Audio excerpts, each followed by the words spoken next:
Muy bien, estamos nuevamente con ustedes para estudiar la Biblia, ese libro maravilloso que nadie conoce, es decir, casi nadie lo conoce, aún los mismos creyentes. Por eso estudiamos cómo profundizar en la palabra de Dios. Llegamos hoy al tema número 10, que abarca las reglas números 11 y 12. Tenemos un total de 15 reglas, pero hoy día estamos en la regla número 11 y la regla número 12. Regla número 11. Nunca viole un pasaje claro de la Biblia cuando está tratando de entender un pasaje oscuro.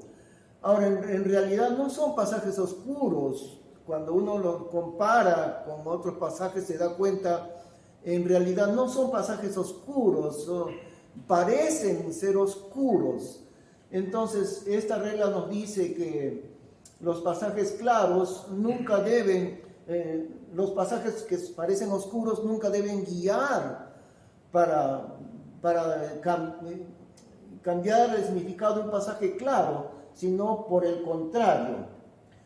Los pasajes claros iluminan a aquellos que parecen oscuros. Ahora aquí podemos hablar de pasajes paralelos. Pasajes paralelos significa diferentes versículos que hablan acerca de un mismo tema. Por ejemplo, tomamos el tema del arrepentimiento. Hay muchos versos bíblicos que hablan del arrepentimiento. Entonces, un verso que habla de arrepentimiento comparado con otro pasaje de otro libro, pero que también enfoca el arrepentimiento, eso se llama pasajes paralelos. Entonces estamos hablando de pasajes paralelos en este caso acerca de un cierto tema. Los pasajes claros iluminan a aquellos pasajes paralelos que parecen estar oscuros. Esa es la regla. Nunca use un pasaje que está medio difícil para cambiar uno que parece claro, sino al contrario. Los pasajes claros le dan luz a los que parecen oscuros. Esta es la regla. Vamos a ver algunos ejemplos. En Juan capítulo 3, este es el diálogo del Señor Jesús con Nicodemo acerca del nuevo nacimiento. Respondió Jesús y le dijo: de cierto te digo que el que no naciere otra vez no puede ver el reino de Dios. Dícele Nicodemo: ¿cómo puede el hombre nacer siendo viejo? ¿Puede entrar segunda vez en el vientre de su madre y nacer? Respondió Jesús: de cierto te digo que el que no renaciere de agua y del Espíritu no puede entrar en el reino de Dios. En este caso, el Espíritu está muy claro que es el Espíritu Santo, el nuevo nacimiento producido por el Espíritu Santo. Pero, ¿qué es el agua? El Señor habla de ambas cosas necesarias para ser salvo, para nacer otra vez. El agua y en segundo lugar el Espíritu Santo. Ahora, eso no es cosa difícil de discernir qué significa el agua. Ya hemos aprendido, hemos mencionado muchas veces el principio, comparar la Escritura con la Escritura. Y bien sencillo es eso. Encontramos otros pasajes paralelos acerca del agua y ahí vamos a entender qué cosa es el agua en las palabras del Señor Jesús. Algunos quieren decir que agua significa el bautismo. Como no está muy claro en las palabras de Jesús qué cosa es el agua, entonces algunos dicen, el agua es el bautismo.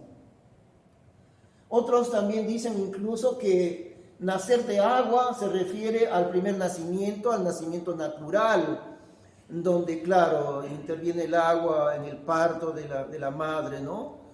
Es la placenta y el agua, eso. Entonces, algunos piensan que cuando Jesús habla del agua, habla del primer nacimiento, el nacimiento natural, y el segundo nacimiento, el del Espíritu Santo, el nuevo nacimiento. Pero lo que hacemos es entonces comparar este pasaje que parece ser oscuro, en realidad no lo es. pero vamos a compararlo con otro que esté más claro, acerca del agua, otro pasaje paralelo. A continuación, dos pasajes, hay muchos otros, pero dos pasajes que muestran con claridad el significado del agua. Y el significado del agua es muy fácil de darse cuenta que el agua significa la palabra de Dios, pero claro, necesitamos una base bíblica, no de interpretación privada, lo que se me ocurre, sino simplemente lo que está en la misma Biblia. Vamos a ver.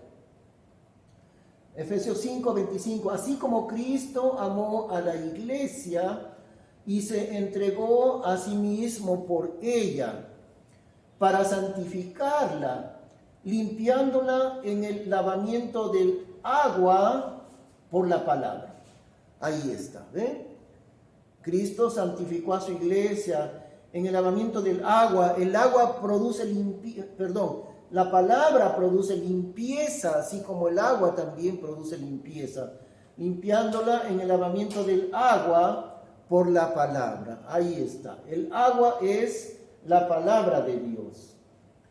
También en el Salmo 1, esto es muchísimo más claro todavía, Salmo capítulo 1. Bienaventurado el varón que no anduvo en consejo de malos, ni estuvo en camino de pecadores, ni se asentó en silla de burladores.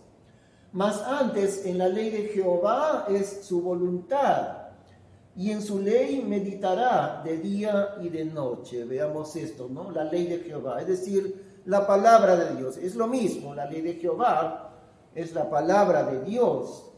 Entonces el verso nos explica que la persona que medita de día y de noche en la palabra de Dios, en la ley de Jehová, esta persona será igual a un árbol plantado junto a arroyos de aguas, que da su fruto en su tiempo y su hoja no se marchita, y todo lo que hace prosperará.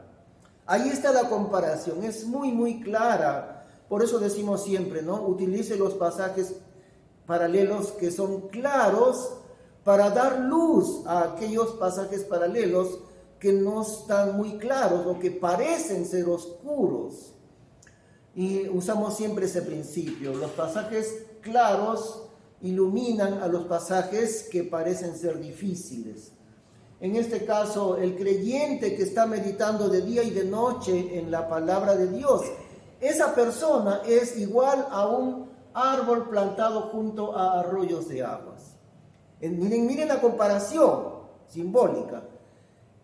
La persona, el creyente, es el árbol, es comparado con un árbol que está plantado junto a arroyos de aguas. Y el agua es la palabra de Dios, por eso dice el varón que medita día y de noche en la palabra de Dios, es igual a un arbolito que está absorbiendo el agua todo el tiempo, que da su fruto en su tiempo y su hoja no se marchita y todo lo que hace prosperará.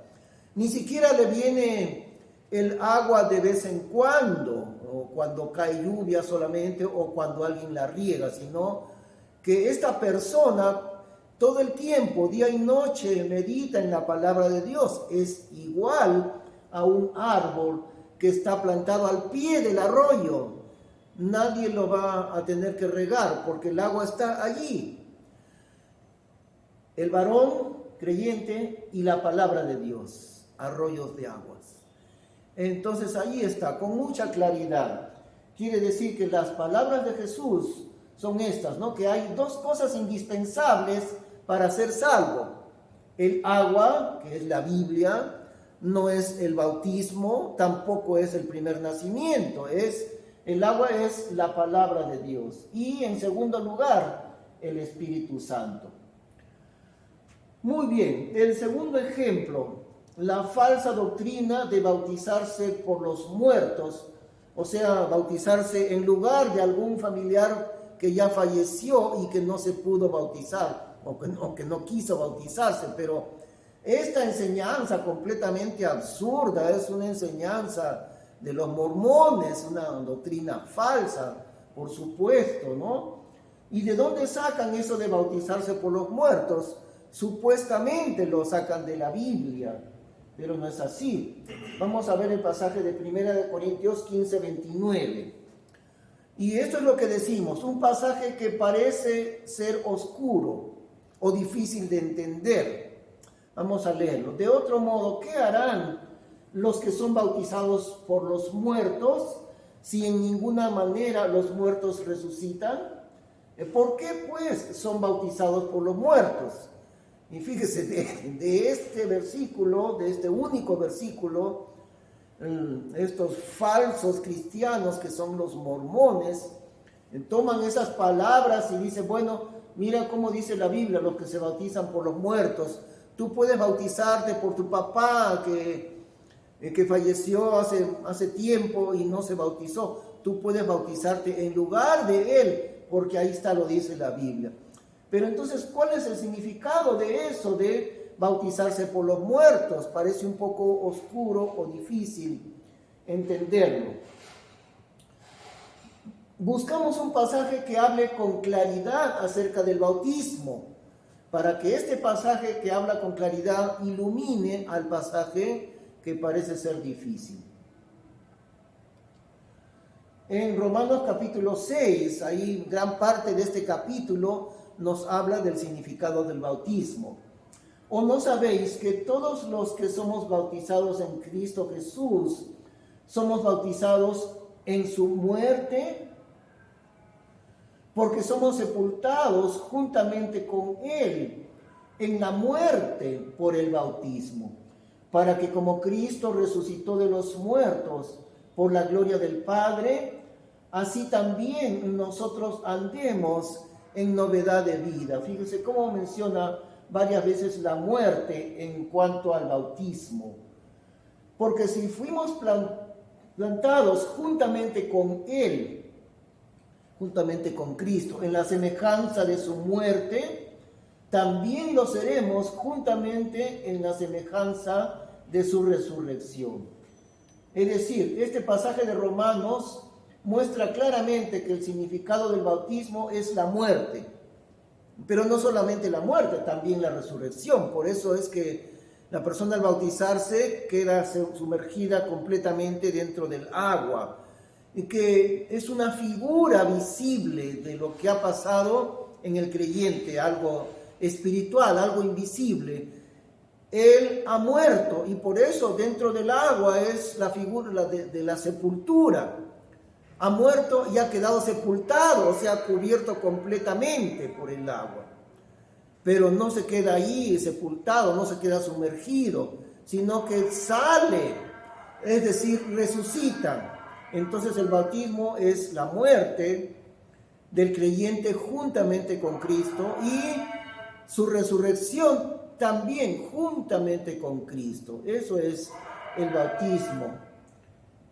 Y por lo tanto, cuando en 1 Corintios dice bautismo por los muertos, se está refiriendo simplemente al bautismo con el significado de la muerte. Eso es todo. No tiene nada que ver con que yo me bautizo a favor de un fallecido. Nada que ver con esa supuesta imaginación, porque hemos echado luz al pasaje de 1 Corintios a través de Romanos capítulo 6, donde nos habla muy claramente del significado del bautismo.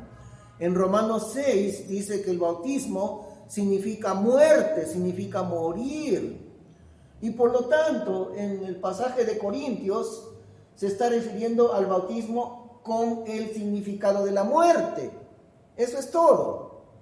Por eso bautizarse por los muertos significa simplemente bautismo en relación a los muertos, porque los que se bautizan son los que mueren junto con Cristo.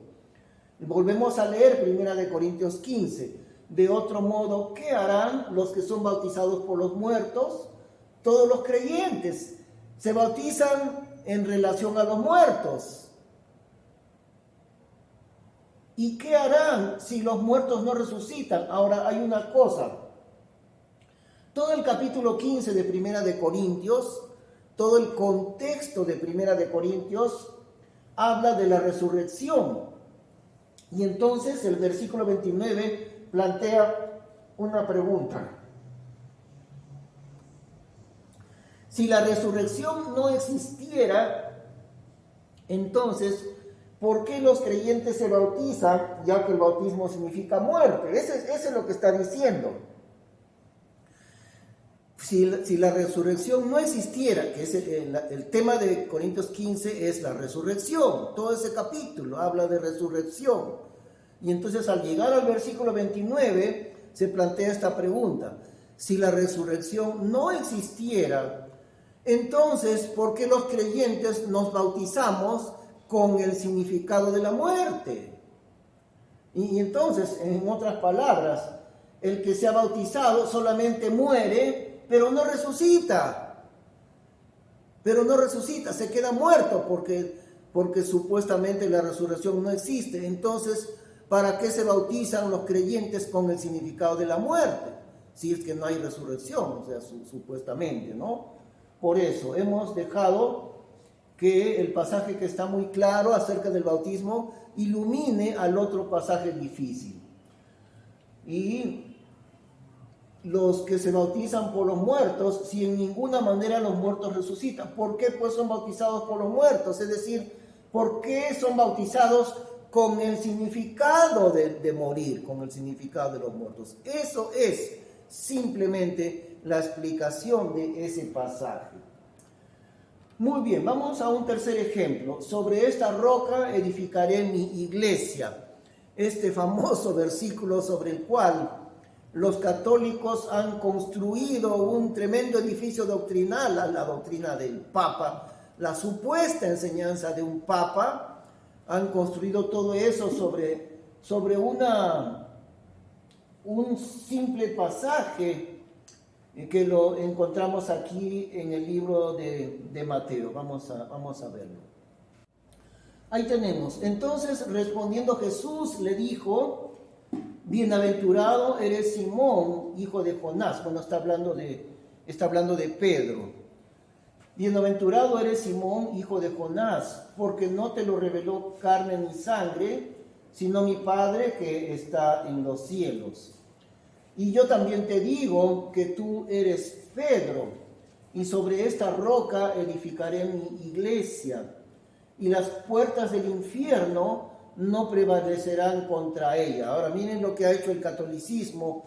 Ha tomado estas pocas palabras del versículo para decir que Pedro es la roca sobre la cual está edificada la iglesia, o en otras palabras, Pedro es el Papa. Entonces es absolutamente absurdo. Lo que está diciendo el Señor es, en realidad en el idioma griego ambas palabras, Pedro y roca, están muy relacionadas, ambas palabras.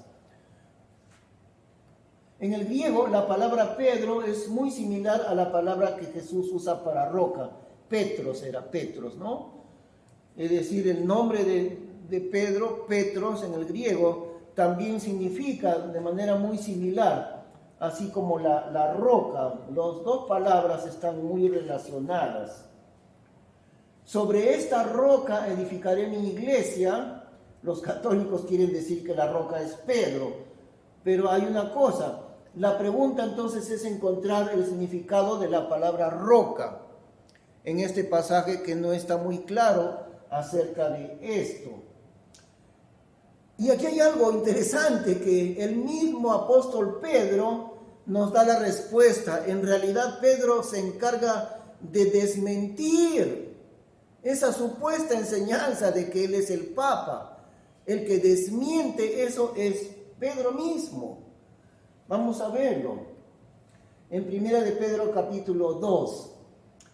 Si empero habéis gustado que el Señor es benigno, al cual allegándoos, es decir, al Señor Jesús, al cual allegándoos como a la piedra viva. Él es la piedra viva, el Señor Jesús. Reprobada cierto de los hombres, empero elegida de Dios y preciosa. Pedro mismo se encarga de decir que la roca no es Él. La roca es el Señor Jesús.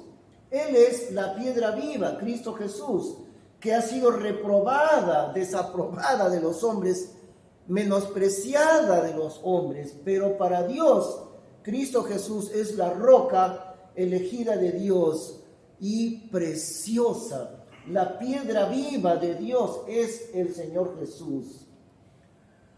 Vosotros también, ahora está hablando de los creyentes en Cristo, vosotros también como piedras vivas, sed edificados para ser una casa espiritual, un sacerdocio santo, para ofrecer sacrificios espirituales agradables a Dios por medio de Jesucristo.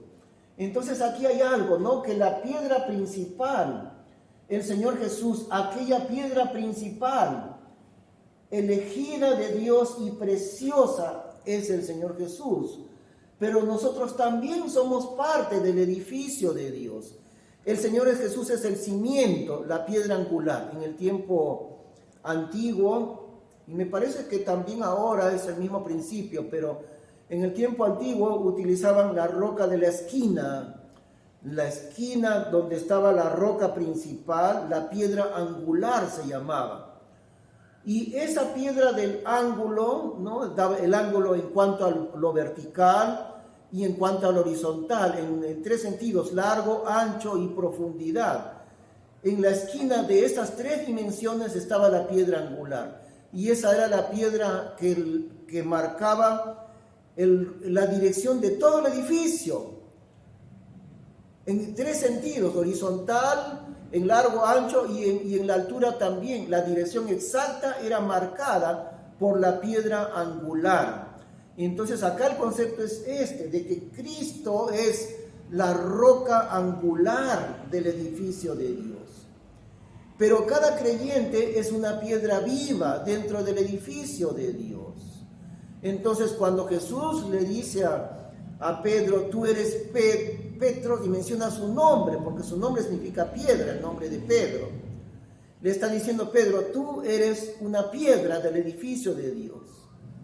Pero la roca soy yo, eso está diciendo. Sobre esta roca edificaré mi iglesia. La iglesia del Señor no está edificada sobre Pedro, es absurdo. La iglesia del Señor está edificada sobre la piedra angular. Y la piedra angular es Cristo, no es Pedro. Pedro es uno más de las piedras vivas, y él mismo lo está diciendo. Vosotros también como piedras vivas, sed edificados para hacer una casa espiritual, un sacerdocio santo. Es decir, el apóstol Pedro es uno más de todos los que somos las piedras vivas. Usted y yo y cada creyente, incluyendo a Pedro mismo, son piedras vivientes en el edificio de Dios. Pero hay una sola piedra angular, hay una sola roca, que es el Señor Jesucristo. Él traza el ángulo y la dirección de todo el edificio. Sobre él, sobre el Señor Jesús, que es la roca, está edificado el edificio completo. Pero también cada creyente es una piedra viva, y una de esas piedras vivas es el apóstol Pedro. Él es solamente una de tantas piedras vivas. Vosotros también como piedras vivas, sed edificados para hacer una casa espiritual, un sacerdocio santo, para ofrecer sacrificios espirituales agradables a Dios por medio de Jesucristo. Por lo cual también contiene la Escritura, y aquí está el Señor Jesús. He aquí, yo pongo en Sión la principal piedra del ángulo, escogida, preciosa, y el que creyere en él no será confundido. Esta piedra del ángulo escogida, preciosa, es la única roca, el Señor Jesús. Para vosotros pues que creéis, él es precioso, mas para los desobedientes, la piedra que los edificadores reprobaron, esta fue hecha la cabeza del ángulo. Y el Señor Jesús es la única roca. Todos nosotros somos piedras vivas en el edificio de Dios. Muy bien. Ahora pasamos a la regla número 12, que vamos a ver también hoy. Y nos faltan 3 porque en la próxima clase veremos las 3 últimas, porque son 15 reglas en total para el estudio bíblico. Regla número 12. Nunca edifique una doctrina sobre la base de una pregunta. No podemos hacer eso. No podemos construir una doctrina completa sobre la base de una o más preguntas. ¿Por qué razón? La razón es que las preguntas no afirman nada. Las preguntas plantean una pregunta. Las preguntas preguntan, no, las preguntas no enseñan. Las preguntas no son para enseñar algo, sino para plantear una interrogante, simplemente. Y parece que cuando entramos en la Biblia nos olvidamos de los principios gramaticales. Una afirmación que hacemos es algo que ya estamos afirmando algo. Esto es así, estamos diciendo. Pero cuando hay una pregunta en toda parte del lenguaje, en cualquier libro en realidad, cuando se plantea una pregunta es para preguntar, no es para enseñar, sino simplemente para preguntar. Lo mismo pasa en la Biblia. Las enseñanzas vienen de las afirmaciones que hace la Biblia, no de las preguntas, porque las preguntas no afirman. Recuerde también lo siguiente, y esto también es importante, recuerde lo siguiente. ¿Quién comienza con preguntas? ¿Cuáles fueron las primeras palabras que pronunció Satanás? Satanás dijo, así que Dios ha dicho, no comáis de todo árbol del huerto. Era una pregunta venenosa que Satanás, la serpiente, le hizo a Eva y fácilmente le engañó. Pero planteó esta pregunta, así que Dios ha dicho que no coman de ningún árbol del huerto.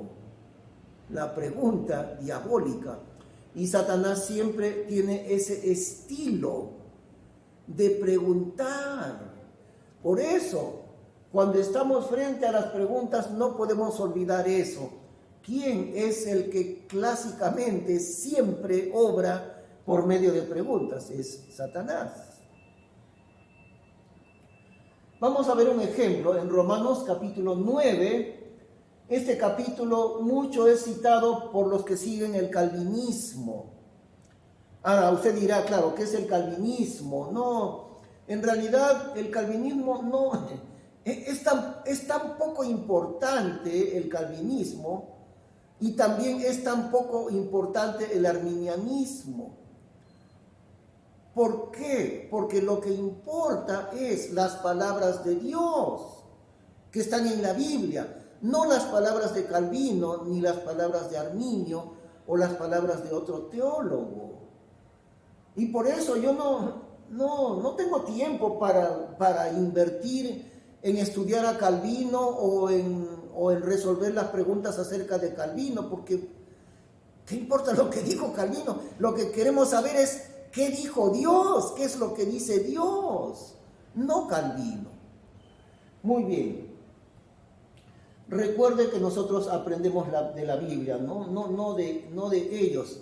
En Romanos capítulo 9 hay 10 preguntas en un solo capítulo. Pero entonces, como digo, el calvinismo utiliza clásicamente, una de sus bases es Romanos capítulo 9, en donde hay 10 preguntas.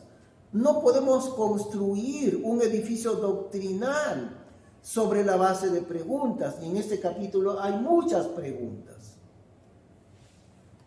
A continuación, algunas, no todas, pero algunas de las preguntas que están en Romanos capítulo 9. Me dirás pues, ¿por qué pues se enoja? Se refiere a Dios, ¿no? ¿Por qué pues se enoja? Porque ¿quién ha resistido a su voluntad? Mas antes, oh hombre, ¿tú quién eres para que alterques con Dios? O dirá el vaso de barro al que le labró, ¿por qué me has hecho así? ¿O no tiene potestad el ollero para hacer de la misma masa un vaso para honra y otro para vergüenza? Etcétera. Hemos puesto solamente 3 de las 10 preguntas que hay en Romanos capítulo 9, de las cuales preguntas el calvinismo basa bastante de su enseñanza. Bueno, voy a mencionar algo de manera muy breve en relación al calvinismo, ¿no? Más o menos la idea del calvinismo es que Dios ha escogido de antemano estas personas para ser salvas eternamente y también a aquellas otras personas para que terminen en la condenación. Más o menos esa es la idea. Como digo, no tenemos tiempo de invertir en Calvino. Estudiemos la Biblia, no a Calvino. Pero eso es lo que dice el calvinismo y varias otras cosas que avanzan más allá de la misma Biblia. También, eso sí debo decir entre paréntesis en este momento, ya que hablamos del calvinismo, ¿no? La Biblia dice tajantemente que Dios escogió a sus hijos, los llamó y los escogió para la salvación. Por ejemplo, al empezar el libro de Efesios, allí dice, según nos escogió en Él, o sea, en Cristo, según nos escogió en Él antes de la fundación del mundo, para que fuésemos santos y sin mancha delante de Él. Es decir, tajantemente, concluyentemente, encontramos en la Biblia que Dios ha escogido a sus hijos antes de crear el universo. Dios nos escogió para, no dice para ser salvos, sino para que fuésemos santos y sin mancha delante de Él. Pero por otro lado, también en la Biblia no hay ninguna afirmación de que Dios haya escogido a aquellas personas para que sean condenadas. Esa enseñanza no es de la palabra de Dios. La Biblia dice que Dios escogió a los creyentes, pero nunca dice que escogió a los incrédulos para perderse e ir a la condenación, de ninguna manera. Muy bien, como repito, ¿no? Si hablamos de Calvino, pues ¿para qué perder tiempo en Calvino? Vayamos a la misma palabra de Dios y cada palabra de la Biblia es la que tiene la enseñanza para nosotros. Ahora, no me refiero solamente a Calvino, sino a muchos teólogos famosos que muchos hay, pero no perdamos el tiempo en esas ideas de los teólogos. Invertimos nuestro tiempo para meditar la palabra de Dios de día y de noche. Eso es lo que necesitamos usted y yo, querido hermano, querida hermana en Cristo. Vamos a orar un momentito para terminar. Gracias te damos, Señor, Padre Celestial, por lo que enseña tu palabra y por lo que estamos aprendiendo grandemente al entrar en las maravillas que hay en ella, Señor. Gracias por el aprendizaje que hemos tenido el día de hoy. Gracias por cada persona, cada hermano en Cristo que estudia estas clases, Señor. Pedimos tu bendición grande sobre ellos al entrar en tu maravillosa palabra, tu palabra eterna, tu palabra infalible, tu palabra que nunca cambia. Gracias por ella que da luz para nuestra vida, Señor. En el nombre de Cristo Jesús te damos gracias. Amén. Que el Señor les bendiga. Nos vemos en la próxima clase.